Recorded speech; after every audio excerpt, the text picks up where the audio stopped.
January 7th, 2023, and it's what I'm going to be calling the winter-spring season for Stories from the Road.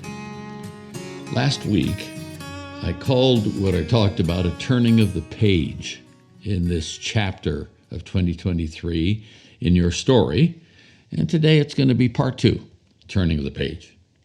It's a new chapter of your walking book. Whether you know it or not, every day you're writing a page of the 2023 chapter. As I said last time, I love reading, I like writing, love the smell of leather and must in a library.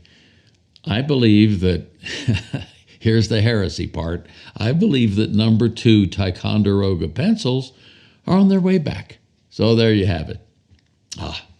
Reading a story, writing a story, what a craft. He was born in 1874 and died in 1936. English writer Gilbert Keith Chesterton, commonly known as G.K. Chesterton. He's a journalist and author, and he was well known for his apologetics and biographies and detective fiction, literary, social, political commentary, modern history.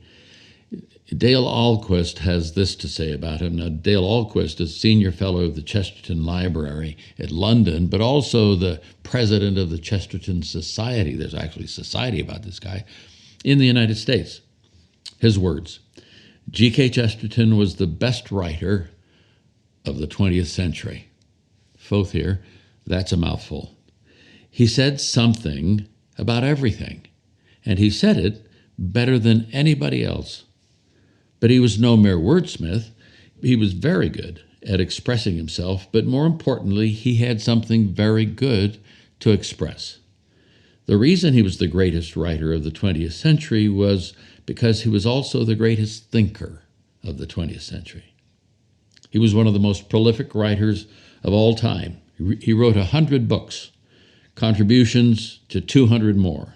Hundreds of poems, 5 plays, 5 novels, some 200 short stories, including a popular series, television series, featuring the priest detective Father Brown.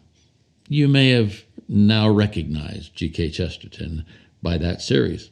In spite of his literary accomplishments, Ahlquist says, he considered himself primarily a journalist.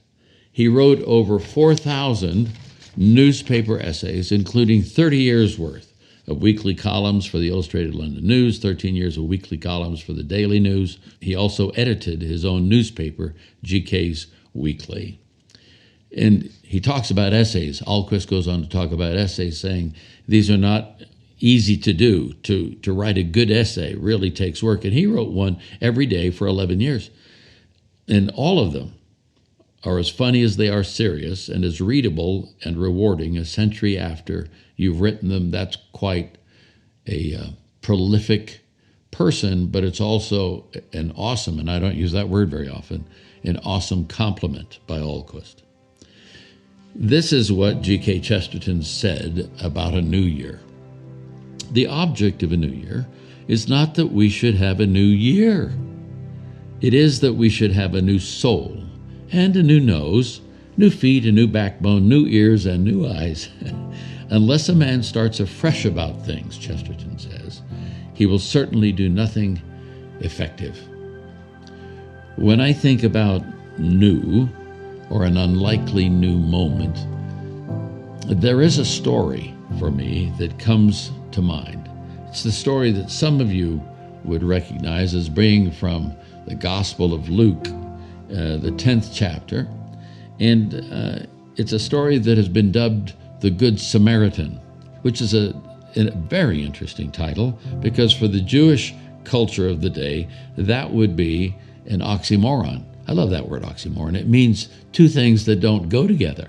There is no such thing in their minds as a good Samaritan, because Samaritans were people who were sort of half-breed, used to be the word, but they had sullied both themselves and the text of the Torah and all of that when they intermarried with Assyrians back 700 years before Jesus, all of that. Anyway, Good Samaritan. This is the story, or this is the account in Luke 10. Just then a religion scholar stood up with a question to test Jesus. "Teacher, what do I need to do to get eternal life?" He answered, "What's written in God's law. How do you interpret it?" He said, "That you love the Lord your God with all your passion and prayer and muscle and intelligence, and that you love your neighbor as well as you do yourself." You say, that sounds a little different than the traditional way I heard it. Well, this is Eugene Peterson's paraphrase called The Message. That you love the Lord your God with all your passion and prayer and muscle and intelligence, and that you love your neighbor as well as you do yourself. "Good answer," said Jesus. "Do it, and you'll live." Looking for a loophole, he asked the questioner, "And just how would you define neighbor?" Jesus answered by telling a story. There you have it. Jesus answered by telling a story. There was once a man traveling from Jerusalem to Jericho, and on the way he was attacked by robbers. They took his clothes, beat him up, went off leaving him half dead. Luckily, a priest was on his way down the same road, but when he saw him, he angled across to the other side. Then a Levite religious man showed up. He also avoided the injured man. A Samaritan traveling the road came on him. When he saw the man's condition, his heart went out to him. He gave him first aid, disinfecting and bandaging his wounds. Then he lifted him onto his donkey, led him to an inn, made him comfortable. In the morning he took out 2 silver coins, gave them to the innkeeper, saying, "Take good care of him. If it costs any more, put it on my bill. I'll pay you on my way back." What do you think? Jesus says, what do you think? Which of the 3 became a neighbor to the man attacked by the robbers? "The one who treated him kindly," the religion scholar responded. Jesus said, "Go and do the same." What a story that Samaritan would tell the rest of his years, but more importantly, what a story the wounded man or the innkeeper would tell the rest of their years. Walking books. You are a story, you have a story, and the interesting thing is you are continuing to write one. Dan Allender is an author who wrote a book called To Be Told, and the subtitle is God Invites You to Co-Author Your Future. I want to read just a couple of pages in wrapping this up, not full pages, but a couple of quotes from pages that grab this idea that we're talking about here. Most of us have spent more time studying a map to avoid getting lost on a trip than we have studying our life so we'll know how to proceed in the future. His lead up to that was this thought: everyone has a story. Put another way, everyone's life is a story, and you've heard me say that, but most people don't know how to read their life in a way that reveals their story. They miss the deeper meaning in their life, and they have little sense of how God has written their story to reveal himself and his own story. I come back to that original statement. Most of us have spent more time studying a map to avoid getting lost on a trip than we have studying our life, so we'll know how to proceed into the future. He goes on to say, Allender goes on to say, first, God is not merely the creator of our life, he's also the author of our life, and he writes each person's life to reveal his divine story. Secondly, neither your life nor mine is a series of random scenes that pile up like shoes in a closet. We don't have to clear out old stories to make room for new ones. Both your story and mine have unique characters, surprising plot twists, central themes, tension and suspense, and deep significance. Each is an intriguing tale, and neither is fiction.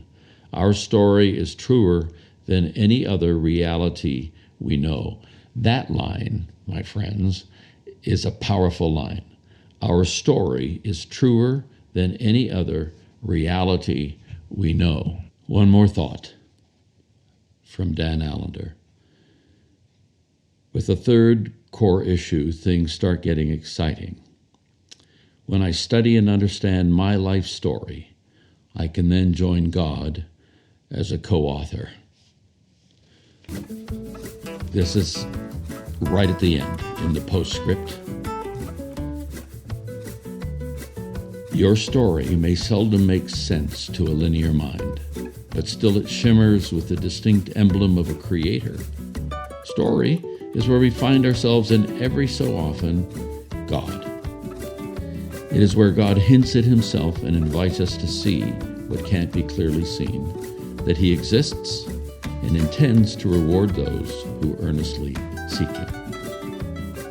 And finally, story is also where we find one another. I don't often make book recommendations on this podcast, but I recommend this one to you. Dan B. Allender, To Be Told. God invites you to co-author your future. That's it for now. First episode, if you will, in this new winter-spring season of Stories from the Road. That's it for now. Dick Foth signing off. God bless.